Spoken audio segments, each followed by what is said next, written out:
Welcome back. Well, the Democratic Party is shifting to socialism. We've covered that repeatedly. They're abandoning their moderate base. And my next guest, Jeff Van Drew, who's a congressman, saw this firsthand. It's why he switched parties back in 2020. President Trump celebrated his decision at a massive rally. I was at it. It was in Wildwood, New Jersey. Let's revisit that moment. Jeff had the guts to defy the left-wing fanatics in his own party and to stand tall in defense of our Constitution, our freedom, and democracy itself. And now Congressman Van Drew is warning Republicans that the party must deal with health care right now or risk getting crushed in the midterms. Congressman Jeff Van Drew joins me now. Congressman, you're the perfect guest because you were in New Jersey. Obviously, a Democrat pulled off the gubernatorial victory there. You switched parties, but you say it's about winning. We have to win the midterms. It's going to be a hell of a hard thing to do if people are struggling with health care. It's not going to help us. We have that responsibility and should deal with it.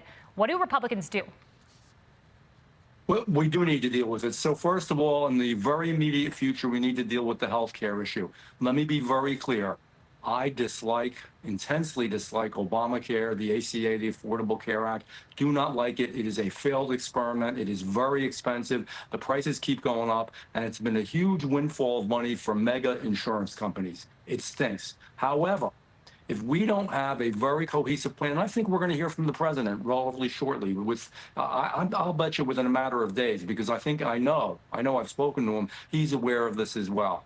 We either have to extend it for a short period of time, and while it's being extended, again, I don't like it, but while people are still covered, we work on a plan that will be much better, and as soon as that is lapsed and it's over, then we put the new plan in place. The point is, we can't let people's premiums double. We can't let people go without health insurance. We are a new Republican Party, a populist Republican Party. Guess what? The roofer and the pipe fitter and the nurse and we're all part of this new Republican Party, but we have to take care of our people. And if prices really go up, and they have in New Jersey for a lot of different things, literally the Democrats stole what should have been the Republican theme in New Jersey and said that they were going to be the ones to control prices. They would stop it. You hear them talking about affordability. They are the cause of the affordability problem. The Democrats are the cause of the affordability problem we have, but they are smart politicians, and it wouldn't be beyond them to steal that issue and drive it home to get the majority in Congress.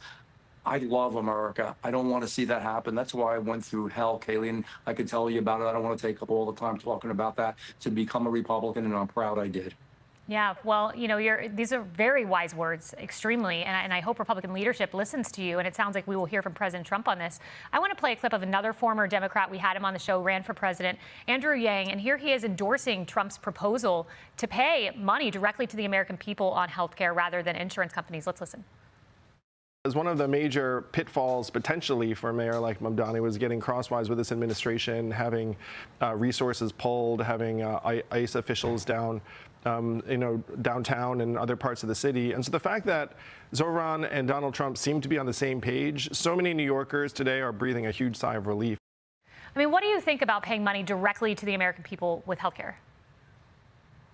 I think it's a great idea. I'm sick of the insurance companies. Remember, I was a dentist. I've dealt with insurance companies for decades, and it's awful. Nevertheless, if we're going to do that, we have to make sure that we have a cohesive, well-prepared plan. And it's not just giving $500 to families to, help them with their health care. They have to be able to navigate this. They have maybe, for example, almost like a debit card or a credit card where they use it to get the health care of their choice and shop for it. Do we have time to get that done by, January? I don't know. If we have the time and we can do a good plan, I'm for it. I'll support it. I'll push it. I'll work on it. If we don't have the time in the short term, as much as I hate to say it, we've still got to continue folks' health care. We can't let them pay double premiums. Kaylee, I talk to a lot of people. I guess we all do, as members of Congress, but I'm annoying. I go up to them. I ask them questions. They come up to me. We're at the diner.